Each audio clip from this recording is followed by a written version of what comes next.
Data entry operator চাকরি বিজ্ঞপ্তি প্রকাশিত হয়েছে, যেখানে 16,000 টাকা প্রতি মাসে বেতন দেওয়া হয়ে থাকবে। আর পশ্চিমবঙ্গের যে কোনো জেলা আপনারা বসবাস করে থাকলে কিন্তু আবেদনটি করতে পারবেন। ব্লকের নাম কথা উল্লেখ করা হয়েছে, সেই সকল ব্লকের মধ্যে পোস্টিংটি পাবেন। আর এখানে আবেদন করবার জন্য আপনারা মেল ফিমেল সকলেই কিন্তু আবেদনটি করে নিতে পারছেন। এই যে ডেটা এন্ট্রি অপারেটর আপনারা দেখতে পাচ্ছেন, পরপর কিন্তু দুটো নোটিফিকেশন প্রকাশিত হয়েছে। প্রথমে বলে রাখি, এই কাজটির জন্য প্রতি মাসে যে স্যালারিটি পাবেন সেটা কিন্তু 16,000 টাকা পার মান্থ, প্রতি মাসে 16,000 টাকা করে আপনাদের বেতন কিন্তু এখানে দেওয়া হয়ে থাকবে। আর এই যে কাজটি পাবেন এটি কিন্তু আগে বলে দিই পিওরলি কন্ট্রাকচুয়াল, কোনো মতে কিন্তু পার্মানেন্ট জব নয়, এটি কিন্তু কন্ট্রাকচুয়াল ভিত্তিক একটি কাজ। আর এটি কিন্তু দেখতে পাচ্ছেন 1 ইয়ার কন্ট্রাকচুয়াল, শুধুমাত্র 1 বছরের জন্য এই যে কাজ, এই কাজটি আপনারা পাবেন। দেখুন, এই যে কাজ, এই কাজটি পাবেন আপনারা বিভিন্ন রকম ব্লক অফিসে, রূপশ্রী প্রকল্পে, কন্যাশ্রী প্রকল্পে কিন্তু আপনাদের মানে কাজটি পাবেন। এই সকল কাজ আপনাদের করতে হবে। ধরুন রূপশ্রী প্রকল্পে কাজ করবেন, এটি কিন্তু আমি যে নোটিশটি দেখাচ্ছি এটা কিন্তু রূপশ্রী প্রকল্পের জন্য।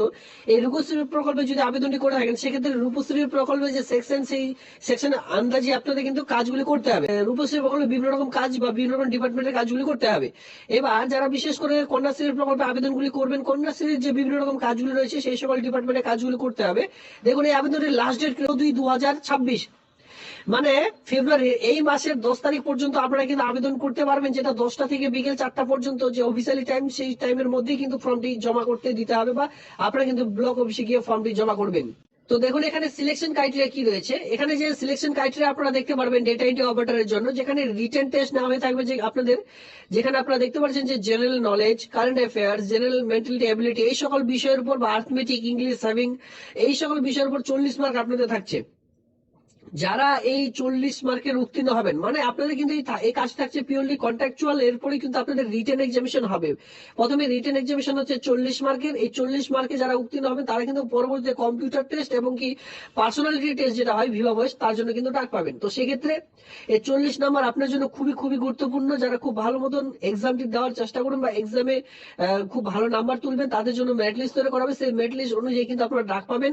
এখানে আপনারা দেখতে পাচ্ছেন পরবর্তী যে ফার্স্ট আপনাদের যে হেভি ওয়েট টাইপিং, সেটা হচ্ছে 50 মার্কের। দেখতে পাচ্ছেন এখানে 50 মার্কে কিন্তু কম্পিউটার যে টাইপিং, সেই টেস্ট আপনাদের না হয়ে থাকবে। যারা উত্তীর্ণ হবেন তারা কিন্তু সঙ্গে সঙ্গে ভিভা ভয়েস হয়ে গেলে এই যে কাজ, এই কাজটি সরাসরি পেয়ে যাবেন। এই হচ্ছে আপনাদের ক্রাইটেরিয়া এই আবেদনটি করবার জন্য। সিলেকশন প্রসেস কিন্তু আমি আপনাদের জানিয়ে দিলাম। শিক্ষাগত যোগ্যতা দেখুন, এখানে 18 থেকে 40-এর মধ্যে যে কেউ আবেদনটি করতে পারবেন। মাথায় রাখবেন মেল ফিমেল উভয়।